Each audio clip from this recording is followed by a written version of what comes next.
What's going on, world? How y'all doing out there? It's your boy Wes from ACONNECTIONTV, and what I need you to do real quick, goddamn, my phone is going off like crazy. What I need you to do real quick is subscribe, alright? And we are about to ask God for Real Housewives of Atlanta Detox Gotcha, Drama Detox, or a Detox of the World. Drama Detox. Yeah. Okay. Yeah. Now, I'll pretty much go down the line because not a lot did not happen in this particular episode, but a lot did happen in this particular episode. One of the best episodes that we've seen in a very long time. One of the best episodes that displayed maturity, that displayed adulthood, that displayed females in a great light. You know, I am completely overjoyed by this particular episode. And Nene wasn't even around. I mean, she wrote, Cinderella. When she said, can I have two accents? I said, child. Now, we all know that Nene actually did a decent job in Cinderella. People, you know, the critics, they liked what she did. But that's neither here nor there. We're not caring about Nene this particular episode. We're caring about the other females that have decided to embark on this 18-hour flight to the Philippines to definitely strengthen their kind of bonds with each other, if you will. And so, for that, I'm here to watch. You know, I'm all for growth and mending, you know, fences and rebuilding of bridges. I think that's an amazing thing. So, you know, but Phaedra is feeling about it. And I definitely don't blame her. You know, she sits in the car and she says she's going to wait till it's time to get on the flight. And, you know, she comes out and then she's like, you know, Nene's not coming because of her blood clotting issue and so forth and so on. And I'm like, okay, we're not shocked that she's not going.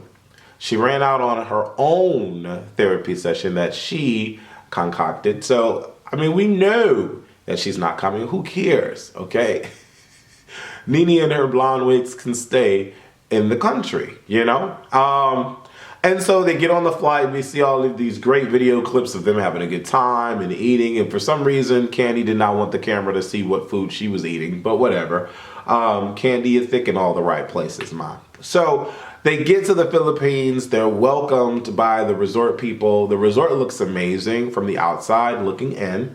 And to all of our surprises, let me say that, okay? Claudia displays that she is indeed of age and she can be mature and she can let bygones be bygones and she doesn't have to be funny. And although she planned this trip, she does not have to be the one to get the big room. And she gives the big room to Phaedra. This was like a standing ovation type of applause to give any of these females on the show. For her to not only go out of her, well, not really go out of her way, but for her to put her big girl panty drawers on and say, you know, Phaedra, because you've been going through so much, I want to give you the biggest room. I thought that was by far like amazing. Kenya wouldn't have never done that. Portia wouldn't have never done that. You know what I'm saying? Like Cynthia wouldn't have never done that. Like these girls are so far removed from themselves and who they really are, their core selves, that they would have never done that. And so I love Claudia for that. You know, if not for anything else, simply for that. And the dry noodle comment. And, you know, you had edges when you said when I was a kid, you had edges. You know, I love it. The girls start to think that since Nene isn't around, you know, that the behavior amongst the group is lighthearted and one of positivity. And I I completely agree. You know, there's no shade. There's no crazy, like, you know, cattiness. Like, it's amazing leading into this trip. And so Phaedra says she wants a caffeine enema because the butt takes it fast. Like, people know, and if you don't know, that if you stick drugs like E and, you know, Molly and all that stuff up the booty hole, that you'll receive a high way faster than if you took it the way that it's meant to be taken. And so they have these caffeine enemas that allow you to get a little boost of energy, like severely get a boost of energy because you're taking it up the booty hole. I don't know about all that. I don't really want to explore that. But Phaedra is a freak, and we know she is a freak. I can see Phaedra having sex with Apollo, surrounded by nothing but dead bodies looking at her with their eyes open. I think she would get 15,000 orgasms from that particular scenario. Maybe it's just me. I don't know about y'all, but I just happen to feel that, you know, Phaedra, she is a freak, and she don't have to be a freak behind the sheets or under the sheets, if you know what I'm saying.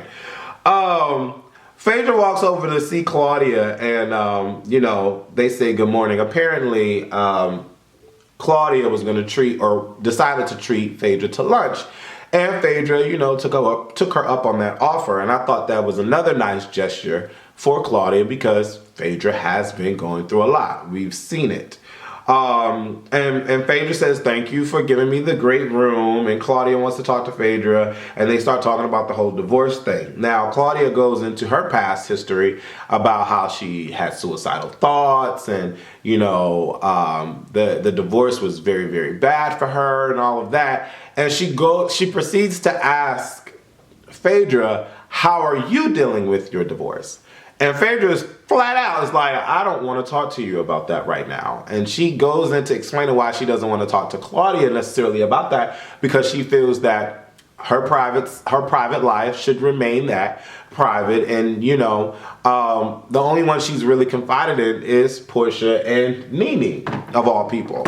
And so Claudia feels it necessary to pry a little bit and, you know, ask what's been going on with you and Candy. Why aren't you and Candy communicating the way that you and Portia and Nene are? And, you know, Phaedra's like, me and Candy are cool. We haven't really chatted that much, but we're cool.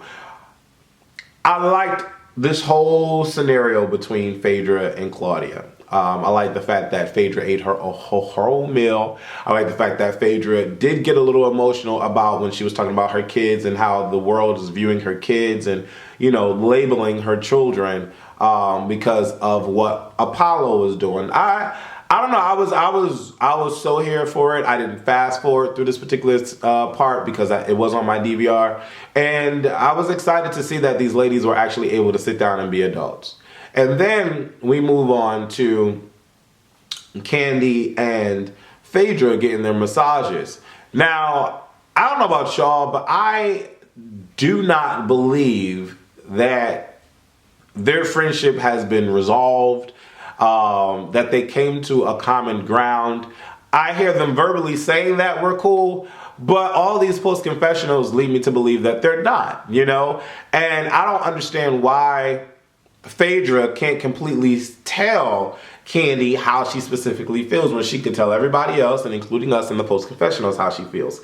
Maybe she's hurt. Maybe she doesn't know how to express herself to Candy. Maybe she knows that Candy doesn't take critique that well. I don't know what it is, but Phaedra's not expressing herself the way that she needs to. And I don't think that their friendship will stand the test of time if, you know, they continue this way. And obviously Candy is feeling some sort of way about Nene and how Nene and Phaedra are so cool now. And, you know, Candy actually mentions that Phaedra and Kenya should, you know, patch things up, and that Phaedra and Cynthia should patch things up. Phaedra is so far removed from even thinking that anything between her and Cynthia is remotely possible that she says nope. And, you know, of course she says nope to the whole Kenya, you know, situation, but she's all here for Nene. I don't get that at all. I really don't get that at all. But it's neither here nor there. We get to the dinner, and I'm assuming that it's going to go well. And the reason why I'm assuming that it's going to go well is because everything leading up to this point has been peaches and cream. Even with Kandi falling asleep at the yoga session, they all are getting along. Which, by the way, that was fucking hilarious. Kandi sitting there with her big ass snoring at the yoga thing. She can't even do any of the positions and poses. I thought that was hilarious. But we get to the dinner, and it starts off great. And, you know, Claudia is trying to make peacemaker. She's smuggled in alcohol. She's smuggled in chicken to a vegan restaurant. Well, it's possible because it's production and all that. Great. And she immediately dives into Cynthia and Phaedra. And, you know, Cynthia starts to talk and Phaedra doesn't respond. And so Kandi and Portia start laughing. And, you know, I want to say that it was Kenya that said, shh, or stop laughing or something like that, or whatever. Or maybe it was Claudia. Somebody shushed Portia. And Portia doesn't like to be shushed. Realizing that the situation was very immature with them laughing. But she's like, nobody's going to check me at this table. If I want to laugh, I can laugh. I'm a grown woman. I can chuckle if I want to chuckle. I'm like, oh, Lord, here we go. Portia, really?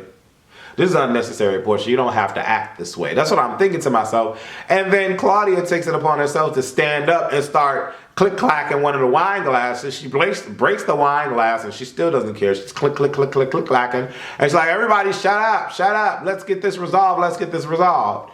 So, you know, Phaedra says, I don't have anything to say to Cynthia.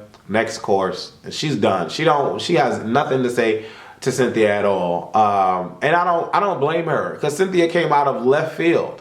Like, really, it's like Cynthia developed a fourth titty breast, because I just don't, where did that come from? You know what I'm saying? Like, that's what I mean. Where did that come from? Where did that fourth titty come from, Cynthia? And it just didn't make sense. And so Kenya starts to chime in and she's like, you know, Phaedra, you're very hard to approach. When someone tries to apologize to you, you write them off. You don't want to hear from them. You're very distant and cold. And I tried to apologize to you. And then cue the violins. The violins start playing. Soft drums and percussion start playing. A little guitar even, you know, starts playing in the background. And voila. Phaedra and Kenya are going to talk privately about everything that has gone on between them. And wow, if this isn't long overdue, I don't know what else is. It's awesome that these females were able to come together at this table. No plates being thrown, no shade being thrown, no one's fighting. Cynthia and Portia are getting along right off the rip. Portia and Claudia are amicable. Demetria never had really any problem with anybody but Phaedra, but they're all cool. Kandi is laughing. Everybody's having a good time in the absence of Nene. And I am all for it. To finally watch them go on a vacation and not have anything happen shows maturity and shows strength. Maybe this Jeff session did work out for them. I don't know. Nene is not needed the next season. Introduce 2 new chicks. Not saying that I necessarily want to see more drama or whatever, but Nene's not needed at all. So let her continue doing her Broadway and all that. Bring Kim Zolciak back and Sheree or whatever. I don't know. But anyways, I was from ACONNECTIONTV, the network. What did you guys think of this particular episode of Roa? I thought it was really, really, really, really good. And I can't wait to see Kenya and Phaedra hug and understand one another. It's called maturity. It's called being an adult. And I am all here for it. Hopefully you were able to ask God with me, in my opinion. Deuces.